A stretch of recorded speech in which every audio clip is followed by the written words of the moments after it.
tema analizado sin miedo de Judith Butler. Bueno, hablar hoy en día de violencia significa reconocer algo que es incómodo y que no creo que todas las personas estén expuestas al mismo nivel de riesgo y no todas reciben la misma protección del Estado o de la sociedad. Es como si hubiera vidas que todavía se consideran menos importantes que aquellos cuerpos cuyo dolor permanece menos urgente y es como menos digno de un duelo. Bueno, a eso Judith Butler le llama precariedad diferencial y es una forma de nombrar cómo las estructuras políticas, legales, culturales crean jerarquías que deciden que pueden vivir con seguridad y quienes no, expuestos al peligro, al abandono o incluso a la muerte. Y pues esto no es en teoría una teoría lejana, sino que lo vemos en el diario vivir en América Latina y bueno, en muchos otros países. Y por ejemplo, si miramos lo que viven muchas mujeres migrantes venezolanas en Colombia, parece clarísimo y es que ellas enfrentan una vulnerabilidad que se acumula por ser mujeres y además por ser migrantes y migrantes pobres y bueno, según informes recientes demuestran que corren un riesgo mucho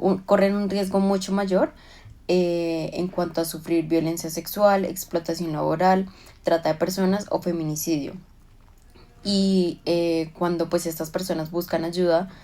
las rutas institucionales suelen ser insuficientes o directamente inaccesibles y pues en realidad ese vacío pues no es un simple rol del sistema, es ya parte como de una estructura que se ha venido creando pues en ciertas vidas. Ya es como una institución que se ha internado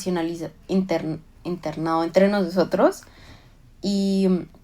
pues en realidad estas mujeres viven en un estado permanente de alerta en donde el miedo no es solamente emocional, sino que también es político y esto surge a partir de la fragilidad de sus derechos y de la indiferencia de las instituciones que son aquellas que deberían protegerlas. Y pues en realidad algo parecido pasa en Brasil con las mujeres trans y es que pues este es un país que tiene alguna de las cifras más altas de asesinatos de personas trans en el mundo. Y digamos que su identidad de género sumado a la pobreza o racialización las coloca en un lugar donde pues la violencia es esperada y pues lo más grave es que pues muchos de estos crímenes ni siquiera se investigan con la seriedad que debería tener pues el caso y pues el mensaje pues es bastante fuerte pues porque para el sistema algunas vidas simplemente no cuentan igual y pues esa negligencia no solo las deja como desprotegidas, sino que crea un clima de terror para la comunidad trans entera. Además que se aprende que su existencia puede ser blanco de violencia y pues esto sin tener consecuencias. Si vemos esto en relación con el libro de Judith Butler, ella plantea que esta desprotección no solo genera miedo, sino que también se convierte en una herramienta de control social. Entonces, cuando ciertos grupos viven con un miedo constante, un miedo a ser violentados, deportados, discriminados, asesinados, ese miedo limita su libertad de cómo se mueven, de cómo participan políticamente, de cómo protestan, cómo viven y el miedo deja de ser un sentimiento personal y se vuelve más un mecanismo de poder que mantiene pues jerarquías y silencios.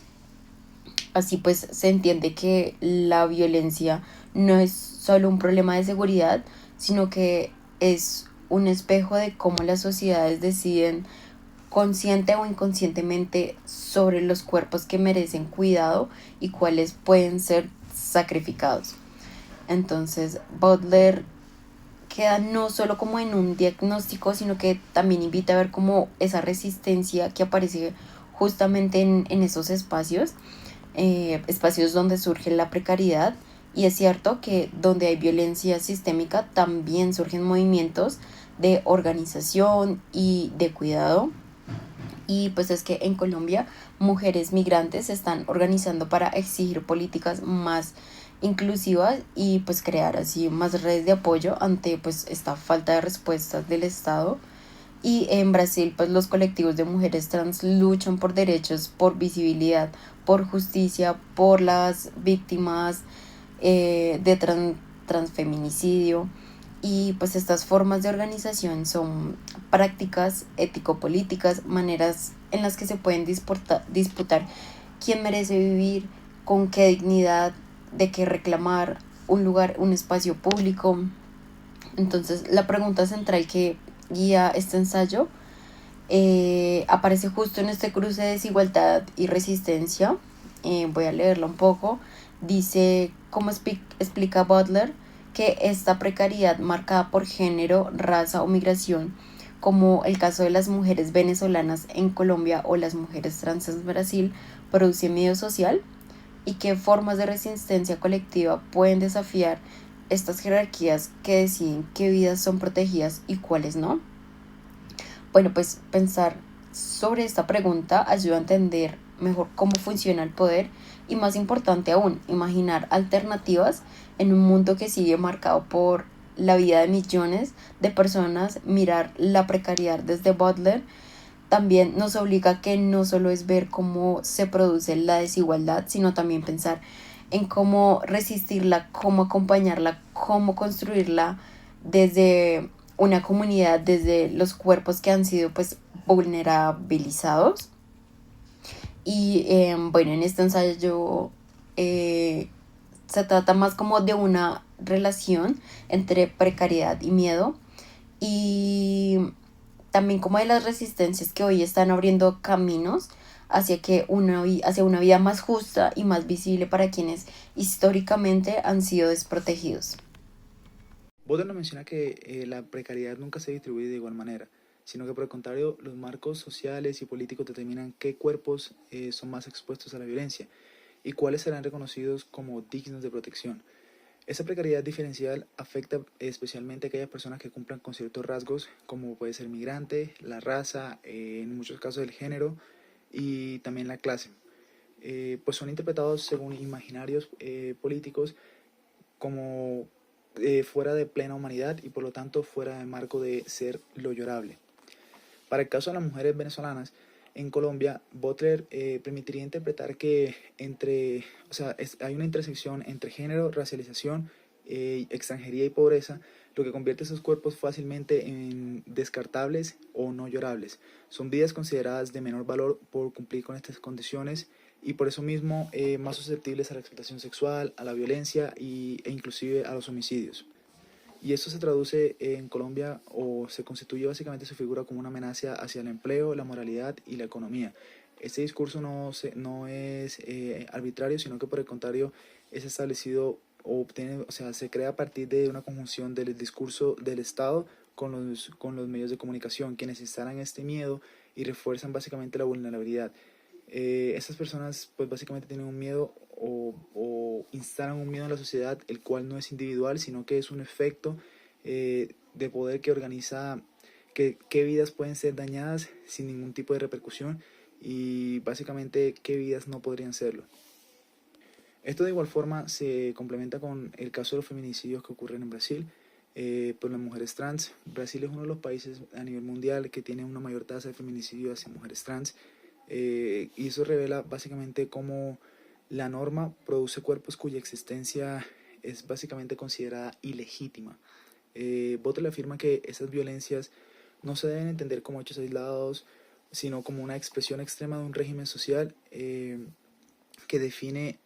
o reconoce a quién sí se tiene derecho de vivir, o sea, quién tiene derecho de vivir, quién tiene derecho de ser llorado y por el contrario, quién no lo tiene. Las mujeres trans son castigadas básicamente por romper con esa masculinidad obligatoria y feminizarse,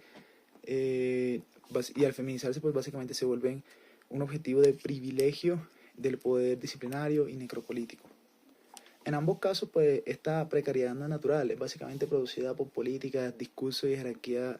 que básicamente estructuran qué vidas sí pueden ser o deben ser protegidas y por el contrario, cuáles vidas pueden ser fácilmente descartadas. ¿Qué nos plantea Butler como solución?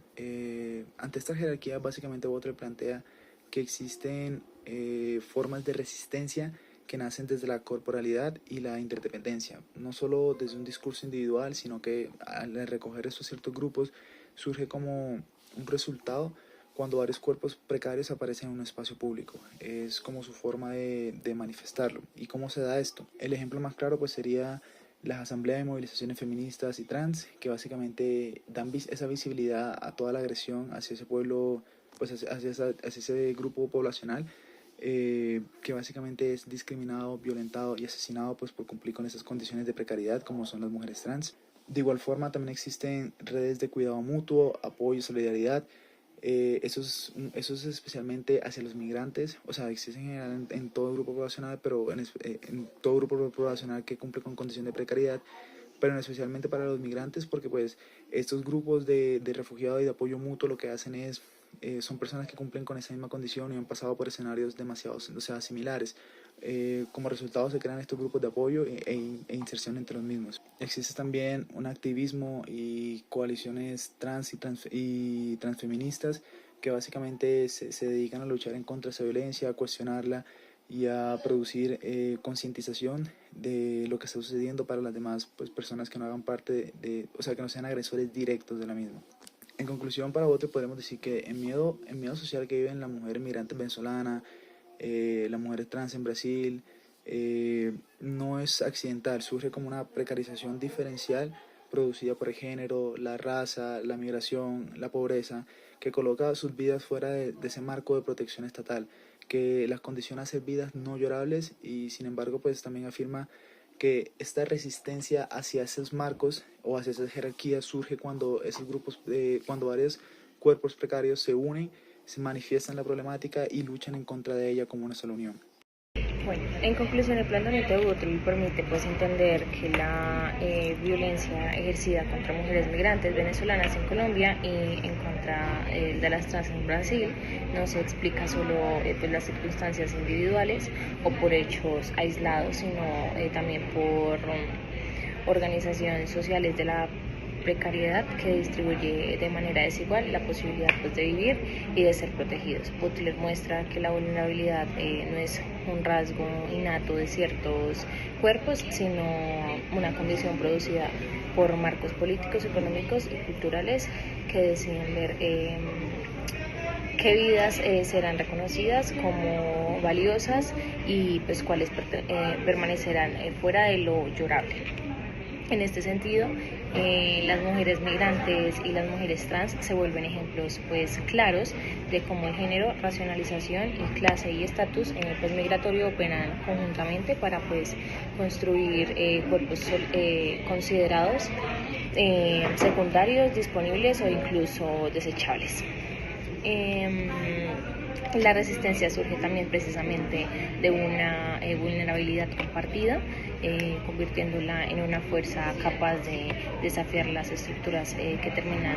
qué vidas importan. Y en esta dirección, pues los casos analizados muestran tanto la crudeza de las desigualdades actuales como el potencial político que emerge cuando quienes han sido históricamente marginadas irrumpen en lo público para reclamar un lugar dentro del humano y dignamente llorable.